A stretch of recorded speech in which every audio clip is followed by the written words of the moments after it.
Dans un monde où les empires s'élevaient aussi vite qu'ils disparaissaient, une décision audacieuse pouvait sceller le destin d'un peuple entier. Et si un seul choix, une seule révolte, pouvait entraîner la ruine d'une nation entière? L'histoire de Juda et de sa dernière résistance face à la puissance babylonienne soulève plus de mystères qu'on ne pourrait imaginer. Pourquoi un roi, placé au pouvoir par son ennemi, déciderait-il de le défier? Et comment une ville sacrée, entourée de murailles imposantes, pourrait-elle tomber sans même un affrontement direct? La réponse réside dans un mélange de confiance mal placée, de pression politique et d'un ennemi qui connaissait l'art de vaincre sans combattre. C'est ainsi que la tragédie de Jérusalem commença à s'écrire. L'année est 588 avenue Jésus-Christ. Le roi Sédécia, gouverneur de Juda sous la tutelle babylonienne, ne supporte plus les chaînes invisibles qui restreignent ses décisions. Des promesses d'aide venant d'Égypte lui donnent l'illusion de force. En secret, il planifie une rupture avec Babylone, persuadé que son peuple mérite de retrouver son autonomie. Mais cette trahison n'échappe pas à l'œil attentif du redouté Nabuchodonosor II. Le roi de Babylone, homme de guerre et de stratégie, ne tolère aucun affront. Dès qu'il apprend la trahison, il mobilise son armée. Une marche silencieuse et déterminée commence en direction de Jérusalem. Il ne crie pas vengeance, il prépare un exemple. Plutôt que de lancer un assaut brutal, les troupes babyloniennes encerclent la ville. Aucun cri de guerre, aucun choc d'épée. Juste un silence menaçant, ponctué par l'installation de camps ennemis tout autour des murailles. La tactique est simple mais implacable, affamer les résistants jusqu'à la soumission. Au début, les habitants de Jérusalem gardent espoir. Leurs murs sont solides, leur cœur encore plus. Ils prient, ils attendent. Ils espèrent qu'Égypte tiendra sa promesse. Mais les jours s'étirent. Les semaines s'allongent. L'attente devient supplice. L'eau devient rare. Le pain, un trésor. Les enfants pleurent, les anciens s'éteignent. La ville, jadis pleine de vie, s'éteint lentement sous le poids du siège. À l'extérieur, Nabuchodonosor ne fléchit pas. Il attend. Il sait que chaque jour qui passe affaiblit un peu plus son adversaire.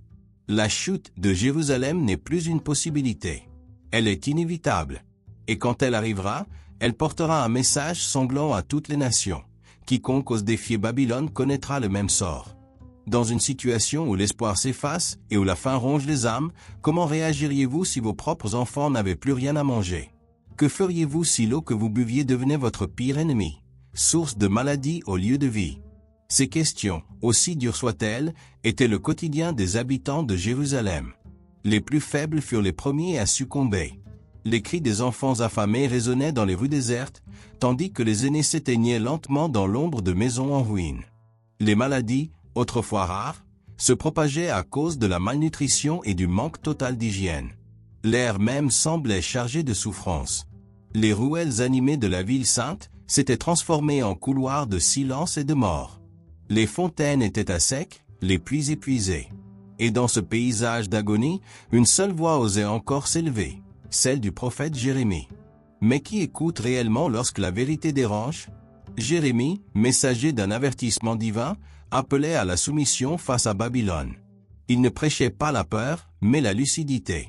Selon lui, cette catastrophe n'était pas une simple défaite militaire, mais un châtiment pour l'orgueil et la désobéissance du peuple. Et vous, auriez-vous prêté attention à ces paroles? Ou bien l'auriez-vous accusé de trahison, comme l'ont fait ceux de son temps? Jérémie fut isolé, rejeté, emprisonné. Pourtant, chaque parole qu'il prononçait semblait se matérialiser peu à peu. Les chefs de la ville, aveuglés par l'orgueil, continuèrent à espérer un miracle venu d'Égypte. Mais l'Égypte ne vint pas. L'illusion d'un sauveur extérieur s'évanouit dans la poussière du désert. À l'intérieur de Jérusalem, l'ordre s'effondra. Des familles se brisaient, des conflits éclataient, et le chaos prit le contrôle. La ville, jadis symbole de foi et de puissance spirituelle, devint un théâtre de désolation. Les valeurs s'effritèrent. Le pain, devenu plus précieux que l'or, provoquait des disputes sanglantes. La confiance entre voisins s'éteignit. La solidarité, autrefois pilier de la communauté, s'effondra face à la loi brutale de la survie. Jérémie savait que le pire était encore à venir. Mais dans son cœur, il portait aussi une promesse d'espoir que même dans la ruine, Dieu ne les abandonnerait pas pour toujours. Les rumeurs d'un secours imminent n'étaient que des mirages dans un désert de souffrance. 2 années entières de siège avaient réduit Jérusalem à une ombre d'elle-même. Et lorsque les murs furent enfin brisés, la ville n'avait plus la force de se défendre. Les armées babyloniennes envahirent avec une fureur implacable. Chaque rue devint un champ de désespoir. Les maisons furent pillées, les habitants massacrés ou enchaînés. Mais rien ne fut plus tragique que la destruction du temple de Salomon. Ce sanctuaire, cœur battant de la foi juive, fut réduit en cendres, emportant avec lui l'espoir d'une nation. Cette perte n'était pas simplement architecturale. Elle touchait l'âme d'un peuple. Le temple représentait bien plus qu'un lieu sacré. Il incarnait la présence divine au milieu des hommes. Le voir s'effondrer, c'était comme perdre le lien entre ciel et terre. Nabuchodonosor ordonna alors la déportation des survivants. Commence alors l'exil à Babylone, une des périodes les plus sombres du peuple d'Israël.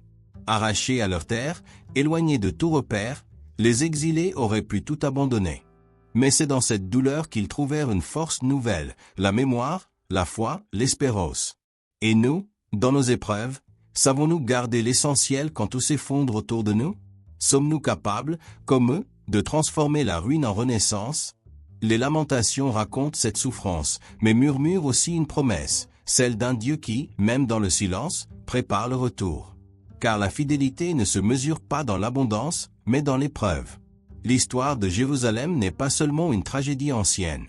Elle est un miroir pour nos choix, nos résistances, nos espoirs. Et peut-être elle nous invite à croire, malgré tout, en un nouveau départ.